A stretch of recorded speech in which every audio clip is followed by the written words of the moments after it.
Hey, welcome back, ladies and gentlemen. It's Saturday, and that can only mean one thing. That's right, Pocket Change Market Report time. What are we up to? Like 100 of these ever since I started doing this? Man, a lot of fun. Actually, I pretty much think there's more than that. But yeah, if this is your first time here, yeah, well, you've come to the right place. This is a great resource to figure out exactly the type of errors and varieties that can be found sorting through change and coin rolls today. That's actually worth some money. All right. People on the daily basis, they list these things on eBay and they sell for quite a nice amount of money. And the cool part is you don't have to grade any of this stuff. Believe it or not, the coins, if attributed correctly, can sell for themselves. All right, that's huge news. We've seen a lot of coins that, either raw or graded have sold for exactly what the market should be for those particular coins. And we have a whole host of coins here that were just unbelievable. Coins that have been cherry picked also from the local coin shops and shows. Of course, we got the ANA show going on right now. A certain someone has been doing quite a bit of cherry picking and having lots of success, and I'm sure a lot of people are following suit as well to the person that I'm talking about. But yeah, this is a fantastic video just to kind of peruse over on your Saturday morning before you go out there and go to the bank, buy up that box of coin, and to hunt through. Everybody's favorite weekend getaway can be right from the comfort of your own home, and you just never know. You can make some pretty good money at it while we're talking about it. So all of the photos that you're seeing here are direct and unchanged from the listing photos. So these are all original. There are, generally a few coins that, I have to blow up a little bit. But I have one great example in here, something that I come across quite frequently when I do the data gathering and the photo gathering of such a report. But yeah, thank you guys for all your views and support. Glad we were able to make the PCMR one of your favorites from the Blue Ridge Silverhound channel. Let's go ahead and get started for August 20th, 2022. Starting out with a 1941 Lincoln Wheat Cent. This is actually one of my favorites, and quite frankly, I've never personally found this one. As much Lincoln cents and Lincoln Wheat cents specifically that I've gone through. I've gone through many tens of thousands, if not hundreds of thousands of these coins. I've never personally found this doubled die that you're about to see here. Now this one right here features some pretty nice doubling. Take a look at that little extra doubled earlobe there. But the biggest parts of the coin to look for is the date. You can see using those blue arrows that were provided by the seller, these are going to be the things that you're going to look for. So yeah, this coin is actually in pretty nice shape. I'd say it's probably a really solid XF condition coin. Which will help kind of distinguish some of these attributes of the DDO that you see here. Now, this is double die obverse number 5 as classified online, and this is a very nice one. This coin ended up selling for $36.95 with 3 bids. Not too bad of a find and a pretty solid sale right here to kick things off. Now here's 1975 Jefferson nickel. The coin is, I would say, not the greatest of shape. It's got a lot of condition issues, a lot of rim dings, which is quite noticeable on the reverse of the coin. But you can't really ignore the 2 curved clips that exhibit onto this coin right here. Pretty nice error. Some would say it's quite minor, but hey, still worth pulling out. And given that it has some of these issues, it's probably better off being resold. This coin ended up selling for $10. A $10 bill for a beat up nickel, I would say, is sign me up. That's a really good deal right there. And probably another cherry pick from just bulk Buffalo nickels. Buffalo nickel bulkage out there is a real thing. But yeah, being able to find some pretty neat coins that you can either add to your collection or resell can be a little bit of a challenge if you don't know what's out there. So we have a 1913 Buffalo. This is the Type 2 type, where we see Buffalo, or Black Diamond actually, just on this level ground right here. But if you look at the obverse of the coin, it's got actually a pretty nice lamination issue that's going right across the Indian's face and all the way across. The coin, again, is not perfect. All right, we're seeing imperfect coins that are still selling for pretty good money. This one has a little bit of a stain right there, right on the forehead area on the obverse. And then, of course, grade-wise, this one is a solid good condition. Even with that, you still see all numbers in the date, which is important. This coin ended up selling for $14.95. Again, another reasonable flip. If you're able to find this for $1 or $2, I would say that's one way that you can take advantage of the windfall that exists from what is being found out there in circulation today. Now, another neat one right here. Some people will look at this and say, man, that thing took a hit, right? 1956D Lincoln Wheat Cent is in actually pretty decent shape. Lots of mint red luster all around the coin still. Now, if you look there under the word Liberty, what do we got going on there? We actually have a pretty nice strike through. No, it did not take a hit because you don't have the buildup of the material that's around that anomaly. And furthermore, with that kind of impression, you would see also an equal type of push through of the metal right here in this area, and you're just not seeing that. So there is definitely something either on the planchet or had fallen onto the planchet prior to the strike, and then that piece had fallen off. This one right here sold for $6.98. So, not a lot of money, but things like this, they all end up adding up over time. And, a $6 sale here, a $5 one there. You cobble together a number of these, and you're going to go from just making $5-6 to now having a pool of a few $100s just off of these inexpensive coins. Now, our first lot right here is actually a pretty decent looking crop of coins. Now, I always tell folks, be on the lookout for lots, okay? They represent a real value because of the bulk factor to it, to either add to your collection or for resales. Because if you're able to pick up these bulk lots for a cheap rate, then you could turn around, and the idea is relisting them on a singular coin basis. Maybe you could double up your money compared to how much you spent for it. So what we have here are what appears to be a lot of 8 1995 Lincoln sets. They all exhibit either an off-center strike or a broad strike. So it's a nice little lot here of coins. They're all the same date. They're all kind of similar as far as the type of mint error that we're experiencing here. If we look at the reverse of these, they're all quite nice. There's not one coin I would say is more problematic over the other. I mean, they're all in pretty nice shape. I would say most of them qualify in that mid-state red-brown type of arena for grade-wise. But this 8-coin lot sold for $45.50 with 10 total bids. I would say that the opportunity is rather slim, but, you could probably make through it all maybe $20-$30. You probably list each and every single one of these at $10 shipped, and then go from there. You might be able to get a little bit more money for them, maybe $12-$13, but after fees and whatnot, you'll be looking at a $20 to $30 profit. Keep in mind, these things don't typically sell right away. They could sell in a month, they could sell in 6 months, they could sell in a year. You just really don't know. So that's something to keep in mind when you're buying these. Don't expect a quick flip right away. All right, well, no, we don't have any brand new Nina Otero Warrens. The brand new quarters that were released as of this week, we didn't see any sort of notable errors discovered so far. So we have to take a look at some of the other ones that have released so far in 2022. So we got a brand new Sally Ride sitting right here.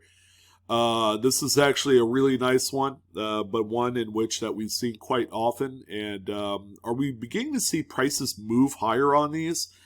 Yeah, I've noticed that the actual values in which these are selling these days have crept up quite gradually, might I add. It wasn't something that took a long time for it to do, but Yeah, this one is a pretty nice heavy strike through, probably an amount of grease that was pushed around by a feeder finger. Yeah, they call that a field restricted strike through. Wow, that's a mouthful, and it is. This particular example right here ended up selling for $75. All right, so we've seen these things go up as high as like $100, $120. Then they dip all the way down to about $20, $25, and then now we're back up to $75. Although this coin looks pretty minty fresh and a really nice strong example of this. Now here's another coin that a lot of you are looking for. This is the big money lottery coin right here, 2022 Wilma Mankiller quarter, which only can be found on Philadelphia minted examples. This one has exactly what you're looking for if you're looking to make all the money. This one has the obverse ratine cut. You can see that right over the word Liberty. But on the reverse as well, you have that pretty sizable catastrophic crack that goes from the rim area and all the way to the M in Mankiller. We haven't seen one that goes all the way straight through yet. That I would imagine would be the latest progression if it ever existed. But this one right here, $555. The sale slipped in just out of nowhere. This one is still all over the place. I am reserving my right to say that these have hit the perfect kind of like market realized value until we get to this fall. All right, we got to let the markets mature and then see more of these sell. Just through normal channels like always, and really see what like the major error collectors, what they believe this thing is worth, because I've seen it as high as 800. I've seen this one go all the way down like 400, and it's just been really all over the place. This one, again, another example of that. $555 is what this one ended up selling at here in the last day. All right, so we're shifting our focus onto some paper money. We got a 1985 $1 bill here, and we have a pretty good misalignment of the first initial print that you see here. The actual third print or overprint with the serial numbers and district seals look to be in the right spot for the actual paper, but you can also see a sliver of the second sheet of that, or the second note of that sheet, rather, at the bottom there. Pretty nice hefty margin. But the back of the note is perfectly centered. It's well within the BEP tolerances. So yeah, we had a pretty major misalignment of one of the printings, the first print. This one sold for $37.62. These will show up when you least expect it. And that's kind of like the good news to it, because when you do find it, it's going to be a pretty nice, very, very radical looking note. Now here's one, first timer here, 1945 D over D RPM that I haven't featured on the PCMR yet, until now. All right, so the coin's in pretty decent shape. I would say it's just an honest circulated piece here, probably like a low-end XF. It's got all the lines of the wheat stock still present. But upon closer examination, you can see the secondary D punched north of the primary mint mark. All right, so yeah, this one is actually RPM number 3 in the Wexler files, I believe. And yeah, pretty nice one here. This one sold for $4.81. For it not showing up, it sold for a lot less than I would figure this coin would be worth. So that not every RPM is worth a lot of money. A lot of your cherry pickers guide variety RPMs are more coveted than anything else. But also this was also showing that RPMs in general, have dipped down a little bit throughout the summer. We're not seeing nearly as strong sales of this particular variety type, which it is one of the like lower end of the totem pole varieties. But if you do come across it, you definitely don't want to throw it back, because this one ended up selling for a few dollars and it's worth a lot more than face value. Now this is a neat one here. It's a 1883 Liberty V nickel. At least you could tell it's a V nickel just based off of the obverse, but This one right here was a split planchet, so it split apart after the strike at some point. So, either the other half is somewhere out there in the world today, or it was discovered and destroyed. Kind of hard to say, but yeah. Well, the seller mentioned that this is a no sense type, and I don't know how you would be able to figure that out if the reverse is completely gone here. But this one right here ended up selling for $36.99 with 2 bids, which just seems to be like the normal kind of price range for these. If you had the second piece as part of the set, those generally sell for a lot of money. But the single-sided ones, this is kind of like that general market for them. All right, well, this is crazy. Another first here for me. We have a pair of 2019 West Point Lincoln Shield sets. These are the proof ones. These came with the proof set back in 2019 as a bonus. These have relatively low mintages, but someone got lucky. Ended up getting 2 coins in one government blister, or whatever you call it, a little baggie, I guess. Yeah, so there was actually 2 of them in there in that little bag, which, I'm like, that's pretty neat. It's a packaging error, not really a mint error. But yeah, wouldn't you want to take it out after a while, considering that, when the coins make contact, that's actually going to play into the actual grade part of it.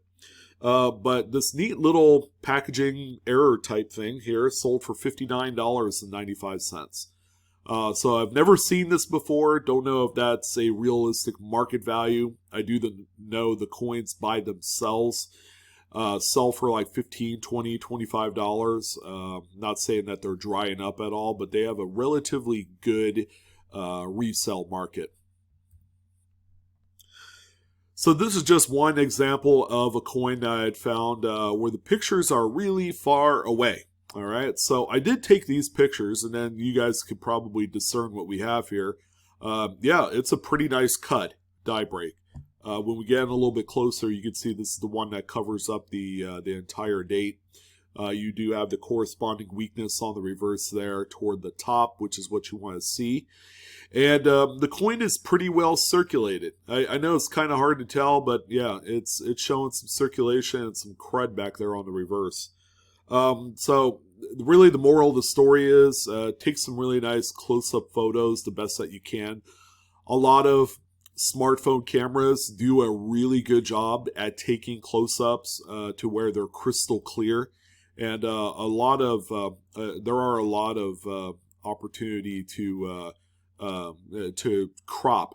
You do have crop software and just general photo editing that you can download. So this coin is probably the lowest I've seen it sell, and that's all, I think, based on presentation for this one.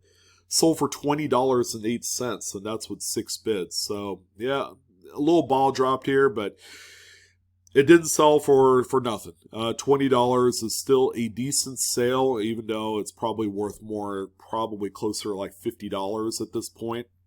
So, yeah, there was a little bit of lost opportunity, but that's okay. You take what you can. Now we just have a good old 1935 silver certificate. Yeah, I forgot what this thing was called. I haven't seen one of these in 90 years. No, just kidding, actually. But yeah, this one just looks like a really, really circulated silver certificate. It's got little chewed up areas at the top margin there. Nothing really catches your eye as far as an error variety up until you flip it over. Yeah, we have another misaligned print, this time on the back of the note. Not a miscut, obviously, because the front is well centered while the back is misaligned. So, again, using reasons of deduction, we can figure out that, that is what's going on here. So, where did this one end up selling at? How about $48.39 with 20 bids? And we do have either a really nice off-center 1997p Roosevelt dime or just a really, really uncentered broad strike. It could be either or. This one right here ended up selling for $35.50. A little bit tougher date for those date collections. And then we also have this 1999 Lincoln Memorial. This coin is both a broad strike. It also features an off-center indent. So there was another coin that was overlapped on this one prior to the strike. But also we see a little bit of a partial brockage as well on the obverse there. So really nice, very attractive looking coin. This one happened to hammer at $46.30 right on eBay within the last day or so. Our next quarter to focus on here is very similar to the Sally Ride, this time on the first design release this year, the Maya Angelou. Has that same strike through on the obverse, right there on good old Washington's ponytail. This one is a little bit stronger, however. Take a look at that, and you'll see the strike through go not only across the whole ponytail, but into the field and into the word trust of the motto there. So, yeah, another one to look out for. These are still a strong seller. This one ended up at $47.50. So, again, while the coins are still in nice condition, now would be a good time to stock up on quarters so that way you can hunt through and find things like this, because these are actually more common than first realized. Quick little update on the 2013 B notes. This is the $1 bill with the duplicate star serial number print. This one was printed at the Fort Worth facility. If you guys had seen a few of my previous videos, these 2013 B stars were duplicate printed not only in 2013 through the Washington, D.C. BEP facility, but also the Fort Worth facility all the way into 2017. So there's a pretty big 4-year gap. But you'll come across both Fort Worth and DC prints of the same serial number for the same exact date. So people are looking to buy a few of these and then look for their partner note in either the Fort Worth or the DC print. The DC print are a little bit tougher because they're not in as good a shape, and they're a little bit more scarce out there. So this one right here ended up selling for $27.59 with 20 bids. Still a very, very good market for these. Always good to throw in another old coin. How about 1857 Flying Eagle? Now this one's incredibly minor, and if you blink, you'll miss it. But this actually has a very small lamination. It's right there above the date. So between the date and the front part of the eagle here, that's what it got. That's it. And that's what it was kind of pushed and promoted as on eBay.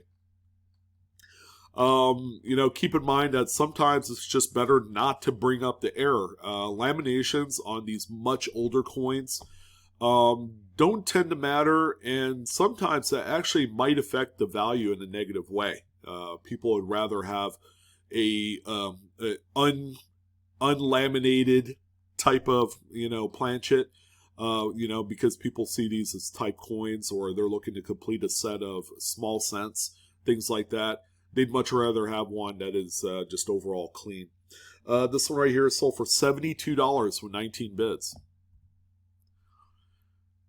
And here's another reason to check out your silver. Now, didn't really make a whole lot of money here, I would say. 1921 Morgan is one of the more common dates that you'll find out there, but this one has a pretty good strike through or lamination there on the obverse. That's what that dark colored swath going through the hair is. This one right here sold for $41. So let's say if it was purchased at $25, that's really not a whole lot of money, but still, you'll make a few bucks extra if you do come across it. And keep in mind, errors generally always add value to a coin. It doesn't matter what it is. All right, so our feature of the week has to be this one. And I tell you guys this one thing. If you're dealing with super rare high-end varieties, sometimes it's always better to buy graded, okay? And generally, that's like 99% of the time. I would certainly agree with that.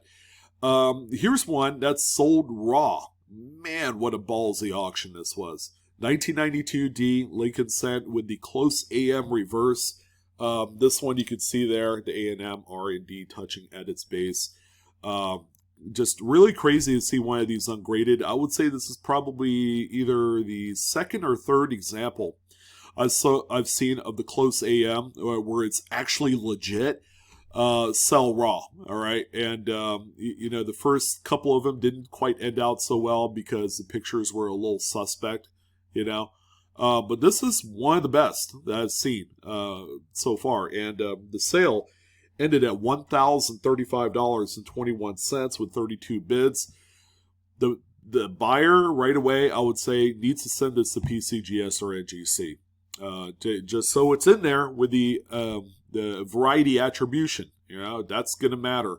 If it grades out really nice, like maybe a mint state 64 or something like that, wow, what an expensive coin. This will end up being like 2x the money realized by the time it's all said and done. But yeah, there you go. Pretty crazy.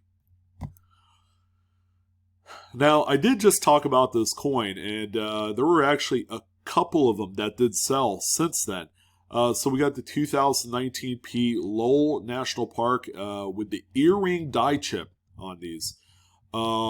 It's funny. I talk about a coin and they're like selling out. So there's still some online. They're a little bit on the higher end of the price range, but we have this one here that ended up selling, and it did. Oh, there was a little close up there in case you wanted to see that little donut kind of die chip. It's a very funny shape, by the way. This one sold for $72.50.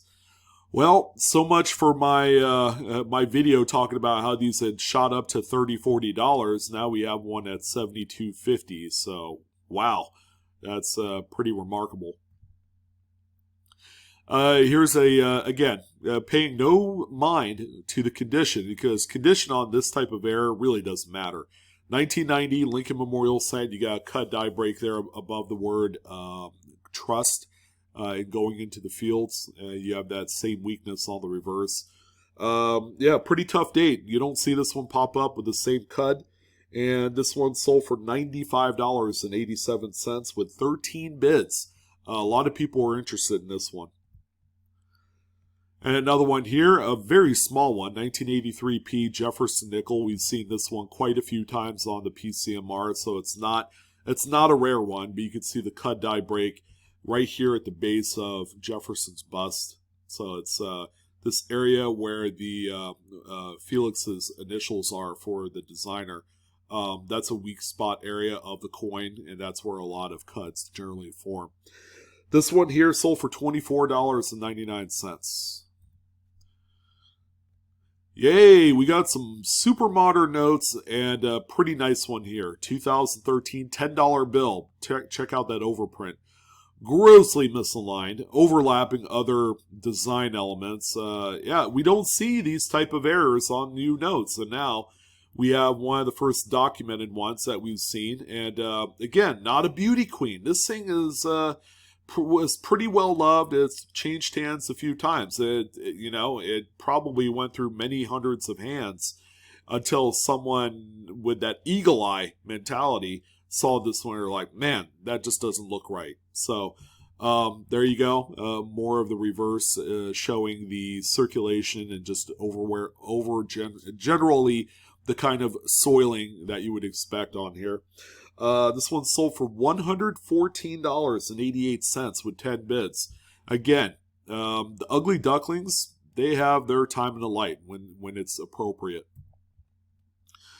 Here's another one that I talked about last week, or the last PCMR. This is a coin that doesn't show up at all, and we had two of them sell within the course of 7 days. This is the 2019 D District of Columbia Territory Quarter with the infamous doubled die reverse.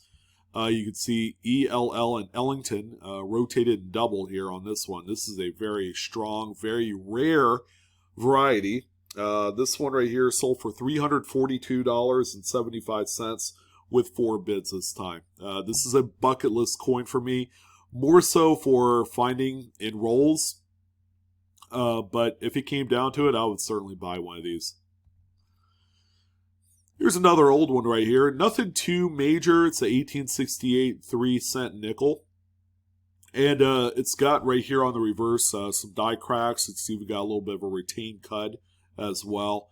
They threw that in there as kind of like the promotable part of this coin. But it sold for $46.99, which is a little bit above market for a coin in this condition that doesn't have the cracks and cuds and whatnot. Very close. Probably not making a whole lot of money here to retire. Most of them aren't. They're just really good supplemental income level of money realized. But there you go. Pretty neat. And someone scooped it up. All right, so this one I have my doubts. 2014D originally was promoted as a strike through. You can see that there on the obverse under the word Liberty. However, after looking at it, I would say this is more damage than anything else. You can see the areas in which the anomaly hits the rim here on both ends, and it just doesn't look right to me. But I would love your guys' assessment. What do you guys think about this coin? And particularly how much it sold for. It sold for $60, which, if it's not a real error, I kind of feel bad, buying it for that kind of money and come to find out that it's a damaged coin. So, I mean, someone take a look at this, let me know. There are just some marginally kind of question mark type coins like this one that I sometimes have a hard time discerning if it's damage or real. I'm thinking it's more damage, but that's just me. Now we got a really nice Scarce Date 2001D Lincoln that's off center by about 30%. This is not a date that you typically come across. I'm sure that folks that collect into this by date, they want this. This one right here sold for $22.30. So, yeah, unlikely that it'll show up again anytime soon, but there are dates that are more key than others, even though non-error types of these coins are just minted into oblivion.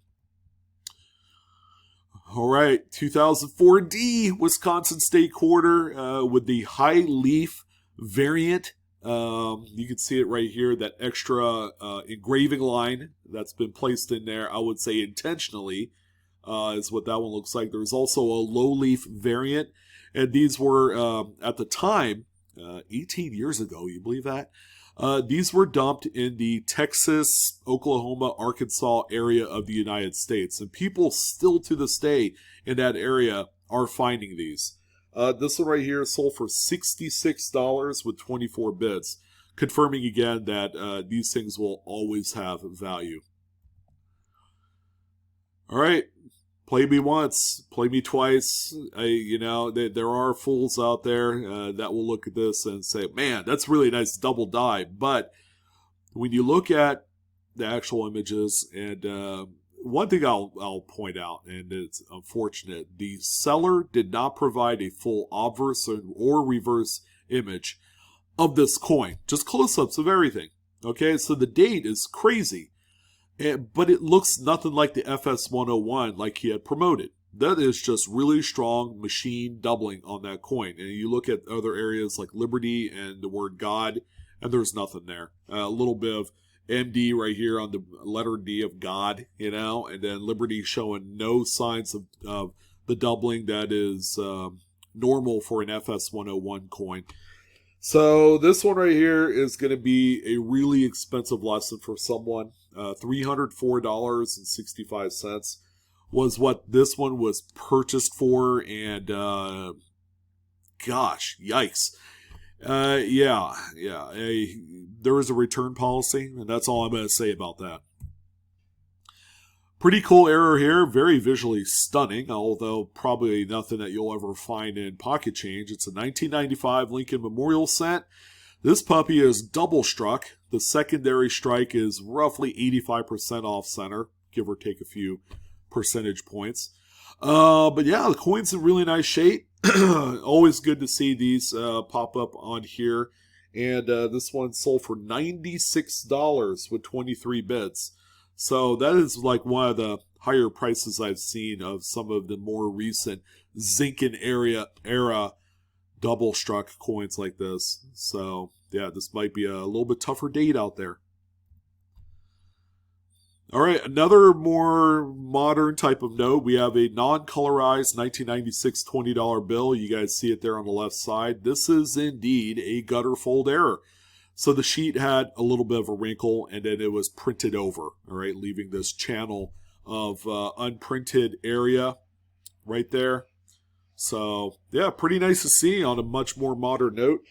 This one right here ended up selling for $51.62 with 14 bids. And then finally, we're just going to end it off on a really clean-looking 1937 Lincoln wheat cent with a lamination. Partially detached, partially attached. All right, so there's a pretty nice swath there right on the obverse. And, yeah, I mean, the coin's not the prettiest of condition, but, you know, this is a very meaningful coin nonetheless because, you know, of what it looks like and what it is. This one sold for $21.49 with 13 bids.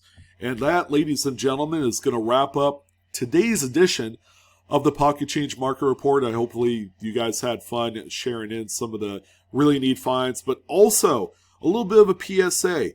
There has been an overabundance of these calculated, attempted, errors that were done, in a garage. And want to let you know that there is more of these out there. People are posting more damaged coins recently. It's kind of a you-know-what show, all right? So I have to go through probably 30-40% more listings to come up with the top 30 or so coins to talk about on a PCMR. But lo and behold, we're all set. Let me know what your favorite coin of the week is. Go ahead and post it below. And I wish you guys nothing but the best in all of your hunting endeavors. I'm your host, Sean, with Blue Ridge Silverhound. Don't forget to like, share, and subscribe to this video and the channel if you haven't done so already. And come check me out on TikTok at Blue Ridge Silverhound. That's it, guys. Best of luck. Have a great weekend. And I'll see you on the next coin video. So long.